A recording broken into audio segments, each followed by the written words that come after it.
Estamos de regreso aquí en el Empresarial Regional. Tenemos una muy grata visita este día, además de la que ya tuvimos. Está con nosotros el licenciado Ricardo Esteban Zurita López, quien es un abogado litigante reconocido en nuestra comunidad y el cual pues ha venido desarrollando en el lapso de su vida una serie de actividades en el área de jurídica, así como en el tema taurino, el cual pues el día de hoy nos va a hablar de una serie de avances que ha tenido esta actividad que ha venido realizando en pro de la fiesta brava para defender pues ese arte y esa cultura que durante más de 5 siglos hemos tenido en este mundo, ¿no? Adicionalmente a toda la historia que ya tenemos de de la que delega este arte. Pues muchas gracias, licenciado Ricardo, por estar con nosotros esta tarde. Platícanos un poquito de lo que se ha venido desarrollando en el tema, pues ya jurisdiccional, ¿no? Estamos hablando de un tema jurisdiccional en el cual pues ha habido dos partes, una en la que pues han salido algunas personas defendiendo supuestamente a un animal que es torturado y que definitivamente pues ya no tiene cabida en la actualidad este tipo de deportes o de fiesta, como bien le hemos llamado, fiesta brava. ¿Qué nos puedes platicar al respecto, licenciado? Muchas gracias. Contrario, Esteban, tocayo, gracias por la invitación, licenciado Esteban Capella, tocayo porque me llamo Ricardo Esteban yo, así que gracias por la invitación y la apertura y la posibilidad de saludar a tu auditorio. Sí, fíjate que durante 3 años en el que duró la anterior legislatura del Congreso del Estado, de octubre del 2013 a septiembre pasado, 2016, tuvimos le llamamos los taurinos una embestida de querer prohibirnos a través de una iniciativa de ley las corridas de toros en Baja California. ¿Perdón, en qué fecha fue esto? Duró 3 años, duró toda la legislatura, fue la batalla ahí dentro del Congreso.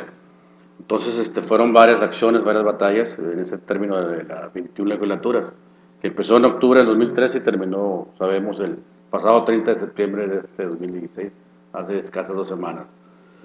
La lucha que tuvimos, Esteban, fue una defensa por mis derechos, mi libertad, los derechos y la libertad de los aficionados taurinos, los derechos y la libertad de los que trabajan en esto, los derechos y libertad empresariales, como se llama tu gustado programa, los derechos y libertades humanas que tenemos, pues ahora sí que los seres humanos.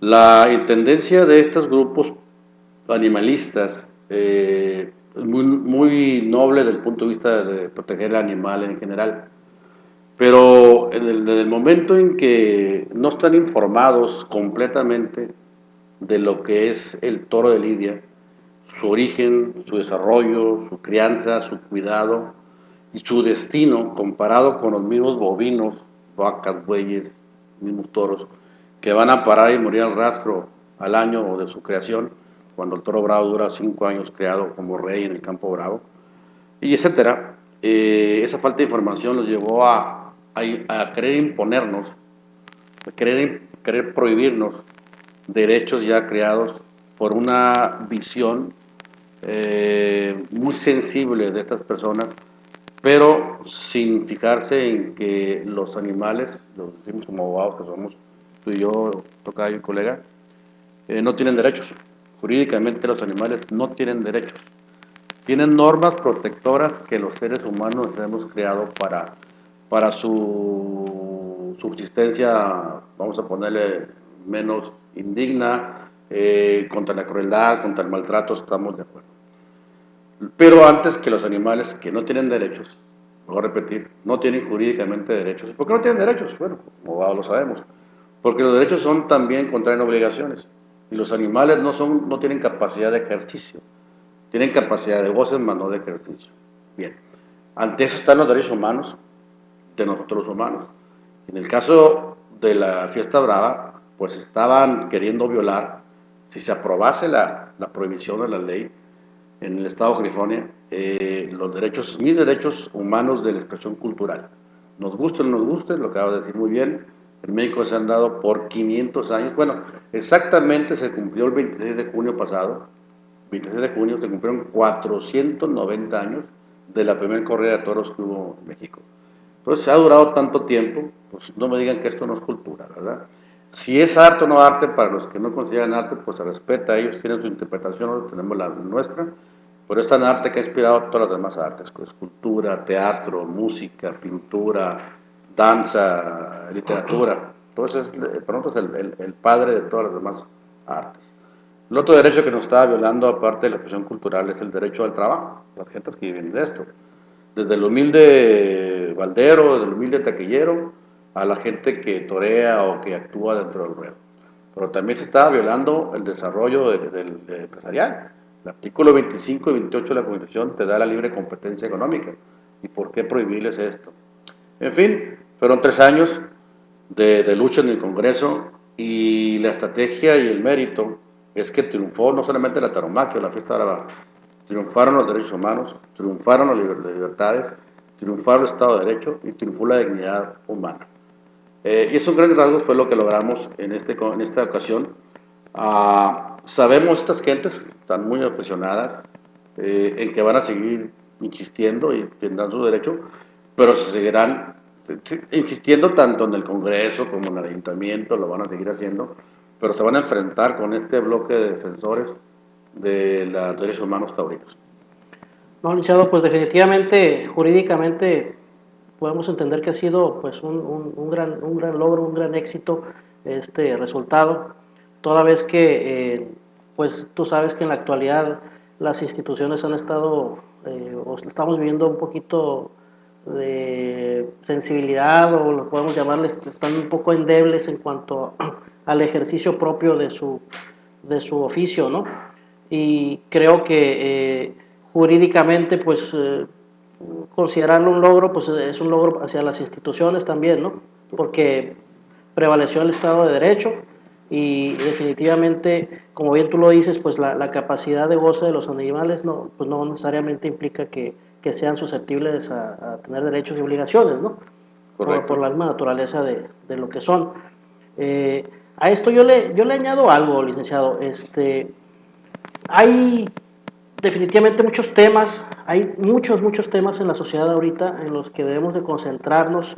El proteger a los animales definitivamente es un tema muy importante que debemos de poner en la agenda, pero no sé si tú consideras que hay temas mucho más sensibles ahorita en los que debemos de concentrarnos, en los que debemos de priorizar a lo mejor nuestra energía para efecto de buscar soluciones. Tenemos pues el tema de los migrantes, tenemos el tema de las adicciones, de la gente precisamente que está en la calle sufriendo, personas que andan deambulando sin brazos en la ciudad. Entonces a veces yo me cuestiono si estamos a lo mejor un poquito desfasados o desubicados en la priorización de las actividades que debemos de realizar, o como activistas en algunos casos y en otros pues como defensores, no sé, en tu caso. ¿Qué me puedes decir al respecto? No, coincidimos completamente, tocayo.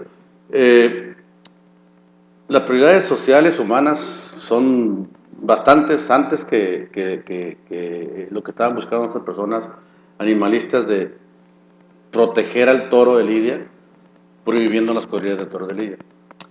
Exactamente, hay infinidad de ejemplos de prioridades, pero nosotros, fíjate que vamos más profundo. Como pedimos respeto y no imposición en las ideas contrarias, no nos gustaría imponer y respetar, nos gustaría y no imponerles a ellos a qué se deben dedicar y en qué perder su tiempo o destinar su tiempo. Sin embargo, tú lo has dicho y el sentido común indica, ¿no? Hay prioridades sociales, humanas, más graves y trascendentes que a esto. Pero me voy a fondo.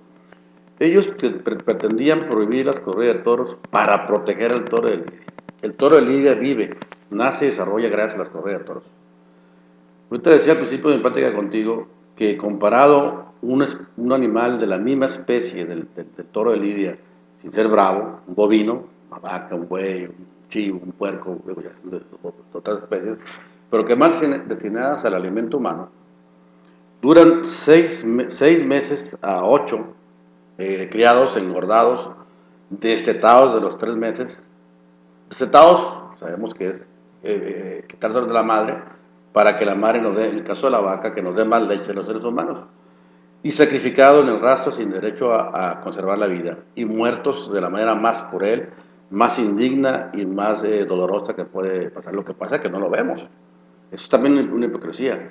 El toro de Lidia es criado, vitaminado, cuidado por 4 años y medio, cerca de 5 en el Campo Bravo, viviendo el tiempo suficiente junto con la madre, con sus hermanos de la misma especie, en una área de varias hectáreas, disfrutando la vida, para que vaya al ruedo, a la plaza, a demostrar su bravura, su belleza primero.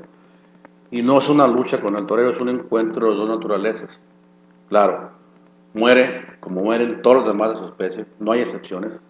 Y la misma carne del toro bravo es para nuestro consumo y ha sido para nuestro consumo. La misma piel se ha usado para los zapatos, las bolsas, los cintos, las carteras, las chamarras de todos nosotros, incluyendo los taurinos. Es una hipocresía, una doble moral que nunca han demostrado. Nunca han probado lo contrario. Pero una pregunta se me vino a la mente. Sí. ¿Hay alguna estimación que hayan hecho ustedes en relación a cuál sería la afectación económica para la región desapareciendo la fiesta brava? Sí, efectivamente. El daño, podríamos hablar de un daño patrimonial, daño ¿no? patrimonial, daño económico, lo dijiste bien. Nosotros impedimos, me voy un poquito atrás, que se votara en el Pleno la iniciativa, en su caso aprobación. Lo impedimos y nosotros fue el gran mérito que en la primera movimiento, en la primera instancia, en los primeros terrenos, ahí se quedara. En la comisión. En la comisión, y no pasó el Pleno. El Pleno nunca votó si se prohibía o no, se aprobara o no se aprobara. Ahí lo detuvimos. Antes de contestarte, ahorita, ¿qué tienen los grupos antitaurinos por accionar en su propuesta de prohibitoria? Nada. No tienen ninguna instancia, ningún recurso legal. Van a tener que empezar de cero, con la nueva legislatura y otras instancias del ayuntamiento, para empezar de cero. Ahí ya no pueden hacer nada. Nosotros, como defensores, teníamos infinidad de instancias jurídicamente. Posiblemente que a lo mejor si se aprobara, sometiera a la aprobación del Pleno, se votara en contra, que no pasara. Segundo, si se aprobara, a lo mejor el gobernador le iba a vetar. Tercero, y ya aprobadísimo, por inconstitucional, por violar derechos humanos, irnos a los juicios de amparo.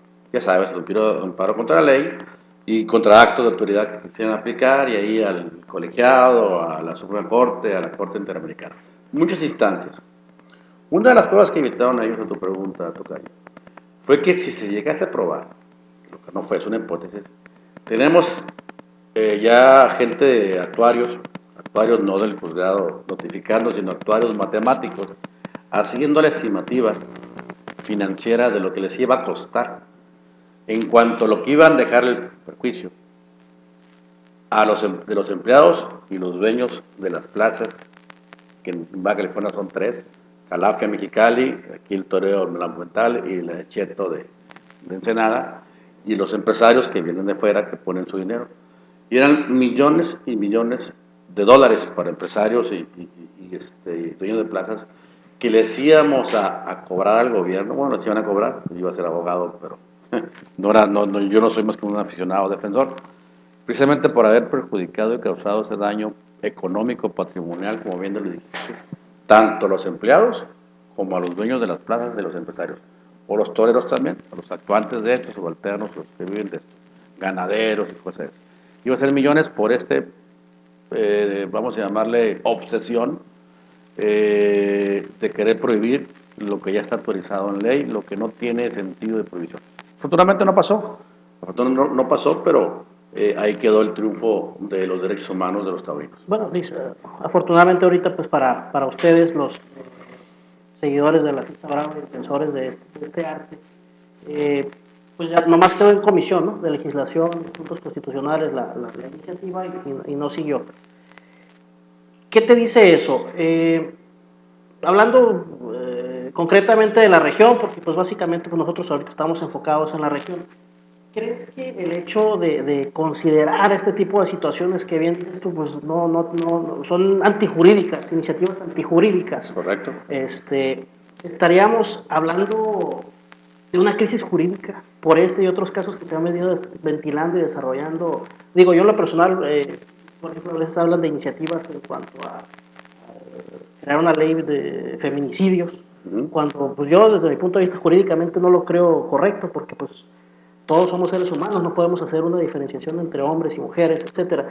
Entonces, no sé si desde tu punto de vista tengamos que hacer algo, tengamos que retomar otro rumbo, hacer una reingeniería, ver qué está sucediendo en las escuelas, porque a veces tenemos estos criterios en ese contexto de análisis. Sí, coincido contigo también. Aquí es muy complejo, es más de fondo. Efectivamente, era un tema muy obvio como abogado. Yo platicaba con abogados no taurinos, incluso no simpatizantes de la fiesta brava, que tienen todos los derechos, tengo mucho aprecio por ellos. Y me decían, oye, esto no puede pasar. Por más que no me guste a mí eso, que no vaya, que esté en contra, es antijurídico, es inconstitucional. Pero bueno, hay gente, lamentablemente, Esteban, que tiene la obsesión por parte de los grupos animalistas y no tienen los conocimientos, o se llaman abogados, pero no estudian a fondo y se obsesionan, les gana más, los oscurece más su obsesión, su perversidad incluso, en querer llegar a su propósito que en fijarse, e insisten que los animales tienen derechos, e insisten en que esto es cruel y que es violento para la sociedad. Mentiras, mentiras.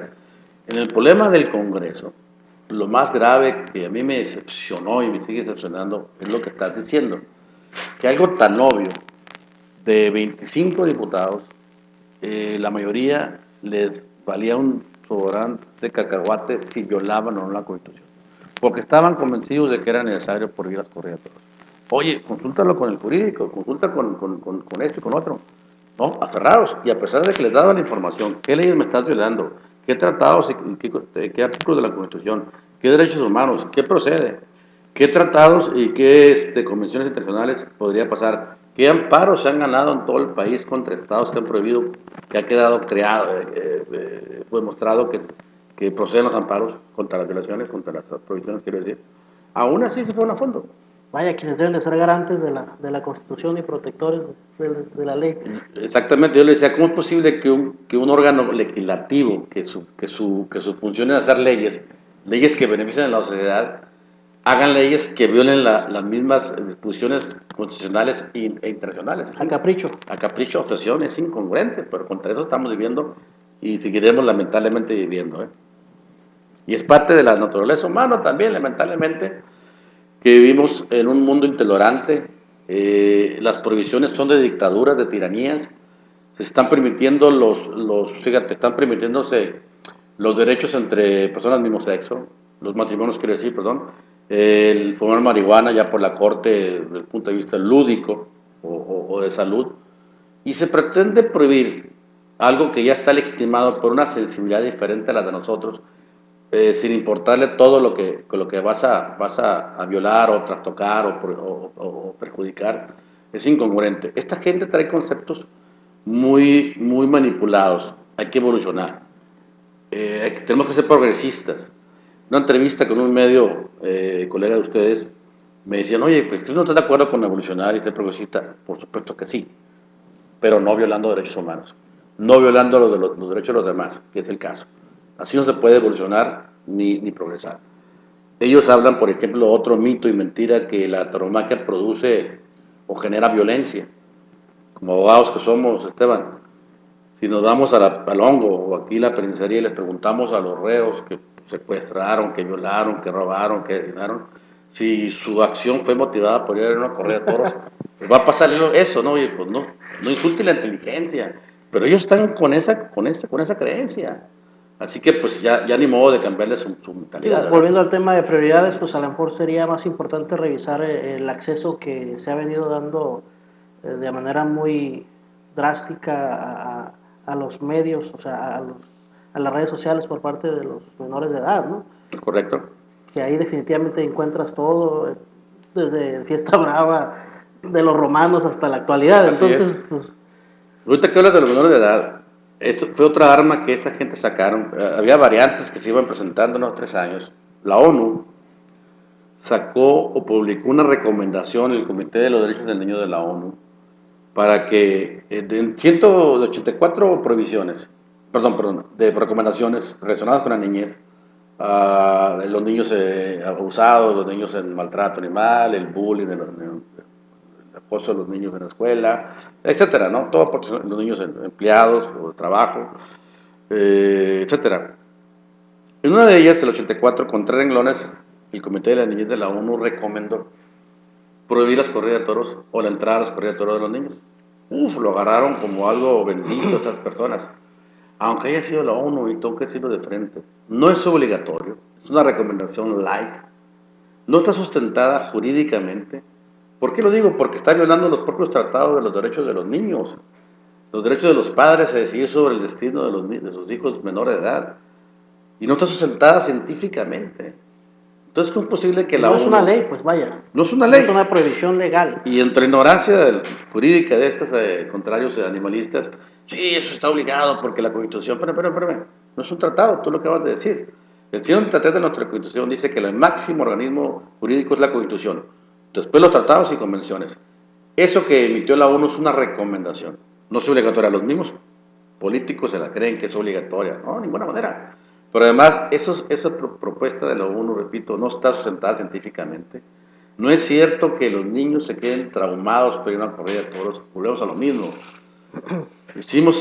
Hay opiniones. Lamentablemente hay gente que se deja guiar por sus propios prejuicios, sus complejos. Dicho con todo respeto, hubo psicólogos o psicólogas, sociólogos que dijeron, sí, es dañino para los niños. Pero era una opinión personal, no está sustentada, no tuvieron un solo caso, un solo niño que probaron que era traumatizante para ellos. En Madrid hubo una reunión de 4 universidades y 12 psicólogos, de las 4 universidades, la Complutense, la Alcalá de Henares, Salamanca y no me acuerdo que fue la Universidad de Madrid, 12 psicólogos. Los 12 psicólogos dictaminaron, por acuerdo unánime, no tenemos pruebas suficientes científicamente para acreditar que a los niños les es perjudicial y a las corridas de toros. No hay pruebas científicas, así se dijo nada más. Ahí está. Pero qué mejor prueba, como abogados, pues pongo la prueba de hecho notorio, de forma pública, demostrando que 490 años de corrida de toros en México, el haber ido a las corridas de toros, los otros que fuimos niños, nuestros antepasados, o nuestros hijos ahora, no están traumatizados y no les causa ningún efecto negativo en su desarrollo emocional y en las corridas de toros. Pero la moda sigue. La moda sigue de la prohibición y contra todas esas falacias, contra esos mitos, contra esas manipulaciones hemos estado luchando. Ahora sí que, como decía el Quijote, con los molinos eran fantasmas, ¿no? Entonces, afortunadamente se impone el derecho, repito, las libertades, la defensa funcionó y no los dejamos dar un solo paso más que se quedan ahí. No fue fácil. Si se hubiera votado al principio de los 25 diputados hace 3 años, teníamos 22 pensando prohibirla, votar a favor de la prohibición y 3 más o menos que empatizaban. Pero hasta que les dijimos, oye, pongan atención a esto, escúchenme, analicen lo que les estoy dando, probando, a través de los años. Ya después, de hecho hubo una moción, quiero decirte, y quiero hacer un público conocimiento, aprovechando tu gustado programa de El Empresarial Regional, de que hubo 2 diputados, uno que sí le gustan los toros, que tuvo su postura muy respetuosa en ese sentido, del PAN, Mario Osuna, y uno del PRI, que no es aficionado al taurino, pero que se fijó en los derechos que estaban violándose, sobre todo los trabajadores, un sindicalista, el diputado del PRI, David Rubalcaba. Los dos hicieron mancuerna para apoyarse y darles convencimiento de lo que nosotros les enviábamos, jurídicos, a los demás diputados. El 7 de septiembre pasado se estuvo a punto de votar en el Pleno, pasó de la comisión al Pleno. De Mario Zuna y David Rubalcaba, sobre todo David, propuso una moción suspensiva, de que espérense, no estamos completamente con la información para votar la prohibición, y la logramos. Logramos que se suspendiera la votación, volvimos otra vez atrás de los fielders, hicimos en el béisbol, y ahí se quedó hasta el 30 de septiembre, que siempre en todo momento estuvo a punto de volverse a votar, Que repito, ya a esta altura estaban los 25 diputados, a lo mejor lo hubiéramos ganado de no pasar la provisión, que se hubiera aprobado, no se hubiera aprobado por mayoría y hubiera quedado, pero ni siquiera eso les permitimos a los taurinos dejarlos pasar. Fue un triunfo de 3 años, pero no invadir más allá de las muchas instancias, repito, que podíamos hacer. Podíamos haberlo ganado en el Pleno, si se votaba, el abonado pudo haberlo vetado, si se publicaba, pudimos haber interpuesto amparos ya aprobados en varias instituciones, en estados, perdón, que se ha prohibido, se han ganado. Y se basaba en otras cosas, por ejemplo, en México tenemos 16 estados de las 32 entidades que hay toros. En 2 estados se han prohibido las corridas de toros, en Sonora y en Guerrero. En Sonora y Guerrero no hay toros. Yo decía en términos jocosos que era como prohibir las Olimpiadas de invierno en pleno verano en Mexicali. ¿Cuál es el triunfo? No hay honor ahí. Se prohibieron en Coahuila y ahí sí tenemos toros y los empresarios y los aficionados de dar los amparos. A la postre, hay 7 estados donde la tauromaquia se ha declarado patrimonio cultural y inmaterial en base a una convención internacional de la UNESCO que se llama Convención de Salvaguarda del Patrimonio Cultural y Inmaterial, que es aquellas artes que no se tocan, pues no son monumentos, son bailables, no son tangibles, pues. Exactamente, y esa convención tiene de 2003 apenas. ¿Y van a ir por esa? Estamos en proceso en Baja California, ya se aprobó en Aguascalientes, en Tlaxcala, en Querétaro, en Hidalgo, en Zacatecas, en Colima y en Querétaro y Aguascalientes, por supuesto, fue el primer estado. Entonces, en 3 se ha prohibido, en 2 no hay corridas y 1 ya los tumbamos por amparos. Y en 7 estados diversos se ha declarado patrimonio cultural. Aquí en Baja California, Tocayo, lo logramos hace 2 años que el ICBC lo aprobara bajo procedimientos que marca la ley, la Convención Internacional de la Ley. ¿Por qué crees? Cuando lo aprobamos y a punto estuvo el gobernador Osuna, que estaba saliendo, Osuna Millán, los grupos de taurinos se van a los amparos. Los 3 amparos se radicaban aquí en el juzgado distrito de Baja California, en Tijuana en concreto. Los 3 acudí como un tercero interesado ahora bajo nuestra reforma de la ley de amparo y los 3 los ganamos los taurinos. Se sobreseyeron los juicios de ellos que querían impedir el procedimiento de que se declarara patrimonio cultural la tauromaquia de Baja California. Es una obsesión. Y por todos lados jurídicos, en el Congreso, en los tribunales federales, donde quiera, en el ayuntamiento, en el caso de Baja California, en torno, he estado luchando por esto en todo el país, pero mi tierra es de Baja California, soy cachanilla, soy tijuanense, y no permitimos darles un paso más de las 20 instancias que teníamos, para bien, repito, de los derechos humanos, de libertades, y para bien de Baja California, en concreto de Tijuana. Excelente. ¿Qué pasó hoy, hace ya algunos años? Platícanos un poquito acerca de la... Yo recuerdo que traías también por ahí un movimiento para que no fuera derrumbado el toreo de Tijuana. ¿Qué fue lo que sucedió ahí? Yo bueno, creo que yo y muchos no supimos. Supimos que lo tumbaron y ya no hicieron nada ahí. Es un tema muy bonito. El toreo de Tijuana es un ícono, ha sido un referente importante en la historia de nuestra ciudad, lo sabemos. El toreo de Tijuana fue inaugurado el 3 de julio de 1938. Iba a cumplir 70 años, estaba en perfectas condiciones físicas en su estructura, porque hubo el mito y la mentira aquella, Tocayo, de que se estaba cayendo, que tenía que... No es cierto. Tengo todos los documentos donde acreditaban su estabilidad firme, a pesar de que no se le daba mantenimiento. ¿Hicieron pruebas periciales ahí? Sí, hubo una visita. Hubo un dictamen que se acreditó que duraba 20 años más, incluso sin mantenimiento. Y hubo visitas donde acreditaban que estaba estable y que perduraba, ¿verdad? Por la misma autoridad que mandó derrumbarla, cuando estaba la mujer, fíjate. El caso es de que junto con 70 años se ha declarado un bien susceptible de ser declarado patrimonio cultural material, con todos los elementos como tales de la historia de nuestra Tijuana. No nomás respecto a las corridas de toros, fue el lugar de eventos masivos por excelencia, a falta de los que hay ahora sobran, afortunadamente. Ahí se daban las peleas de box, las luchas, los eventos políticos, los religiosos, motocross, conciertos musicales y por supuesto su esencia, que eran las corridas de toros, que mucha gloria y mucho flujo económico dio, hablando de tu programa de empresarial regional, denotó un movimiento empresarial económico en Tijuana.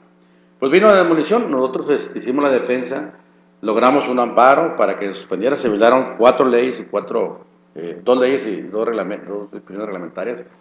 Procedió el amparo, lamentablemente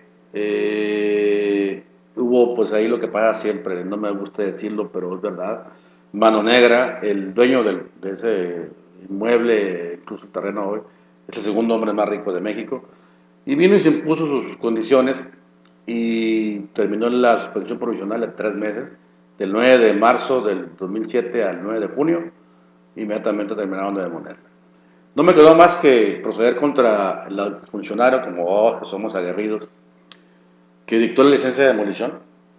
Fue sometido a un juicio, un procedimiento administrativo de responsabilidades, donde le demostré, él se defendió, por supuesto, con los abogados, que para otorgar la licencia de demolición violó dos reglamentos y 2 leyes. ¿En qué consistieron? El reglamento, porque no hubo dictamen, precisamente, que obligaba para las demoliciones. El reglamento obligaba que hubiera dictamen de un perito estructurista, un ingeniero civil especializado en estructuras, que acreditara que ese inmueble estaba por caer para estaba demoler. No lo existió. Se violó la ley, el artículo 5 de la ley de edificaciones y el artículo 27 de la ley de preservación del patrimonio cultural e histórico de Baja California, donde el Teodoro de Tijuana estaba en el listado. ¿Ya estaba declarado como patrimonio histórico? No, precisamente había como unas medidas cautelares, le llaman bienes susceptibles. Susceptible. No estuvo declarado formalmente, pero estaba en el listado de bienes susceptibles, como lo está el Jayalay, la Escuela de Obregón, bueno, Casa de Cultura. Digo, si los declaran bienes susceptibles porque ya generan una especie de derecho, ¿no? Ya estaba protegido, pero no declarado, pues, pero sí, efectivamente, con una medida cautelar, tú lo has dicho. Y aún así violaron todo eso y el funcionario salió responsable, fue sancionado y lamentablemente ya murió el funcionario, no voy a decir el nombre por respeto a su memoria, aunque no avaló su respeto a su actuación ilegal de esta demolición de nuestro ícono cultural y artístico que fue el Teodoro de Tijuana. Y siempre lo digo, lo mantengo, lo sé bien claro, fue una infame e ilegal demolición a la historia de Tijuana en el concreto. Bueno, volvemos a la pregunta, ¿qué podemos hacer? Tú también, no sé si actualmente lo seas, pero fuiste mucho tiempo catedrático, ¿y qué nos pudieras tú recomendar, pues para efecto de ir evolucionando más en nuestros órganos jurisdiccionales, en nuestro proceder como litigantes? Sí, ya di clases exactamente 15 años en nuestra Escuela de Derecho de la UASD. Un ciclo se cumplió, dedicamos a litigar, hemos sido funcionarios públicos. Y bueno, en el área de la área jurídica, yo lo recomendaría es a los estudiantes y los abogados. De hecho, este 21 de octubre cumplo 31 años de mi examen profesional. Me vuelvo a mi memoria, ¿no? 31 años de abogado litigante. Bueno, empecé a litigar desde antes, pero bueno, de estudios.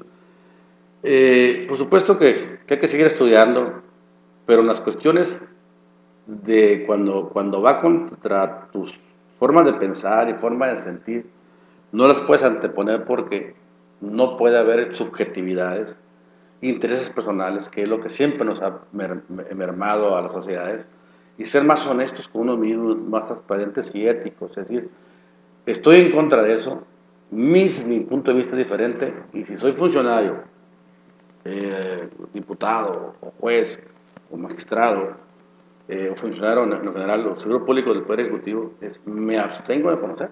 Si no voy a actuar con ética, con objetividad, entonces estás tergiversando todo lo que pudiste haber aprendido, todo el derecho que te pudo haber entrado a tu cabeza, todo lo que te enseñaron, se viene a trastes al traste por actuar subjetivamente, por emociones, por coraje, por extremo de felicidad, por querer agradar, por querer perjudicar, se llama perversidad esto.